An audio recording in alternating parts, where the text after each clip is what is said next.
Hello everyone, welcome to Sanmarga classes. ಚತುರ್ಭುಜಗಳ ಪರಿಚಯ.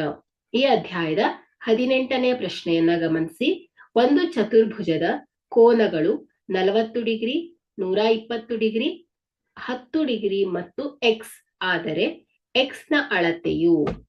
So ಇಲ್ಲಿ ಯಾವುದೇ ಚತುರ್ಭುಜದ ಒಳ ಕೋನಗಳು ಅಂದ್ರೆ 4 ಒಳ ಕೋನಗಳ ಮೊತ್ತ ಏನಿರುತ್ತೆ ಯಾವಾಗಲೂ 360 ಡಿಗ್ರಿ ಆಗಿರತ್ತೆ ಅನ್ನೋದು ನಮ್ಗೆ ಗೊತ್ತಿದೆ. ಸೊ ಇಲ್ಲಿ ತತ್ವದಲ್ಲಿ ಏನು ಮೊದಲನೇ ಕೋನ, ಎರಡನೇ ಕೋನ ಹಾಗೂ ಮೂರನೇ ಕೋನವನ್ನ ಕೊಟ್ಟಿದ್ದಾರೆ. ಸೊ ಈಗ ನಾವು 4ನೇ ಕೋನವನ್ನ ಕಂಡುಹಿಡಿಬೇಕು. ಸೊ ಇದನ್ನ ಸಮೀಕರಣ ರೂಪದಲ್ಲಿ ಬರೆದಾಗ ಸೊ 4 ಕೋನಗಳ ಮೊತ್ತ so 40 degree plus 120 degree plus 10 degree plus X. So ಒಳ ಕೋನಗಳ ಮೊತ್ತ ಎಷ್ಟಿರತ್ತೆ 360 ಡಿಗ್ರಿ ಆಗಿರತ್ತೆ. ಓಕೆ, ಸೊ ಈಗ 40 120 10 ಸೊ ಎಷ್ಟಾಯ್ತಿದು 170 degree plus X is equal to 360 degree.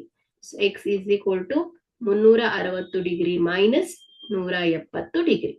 So X is equal to 360 degree minus 170 degree.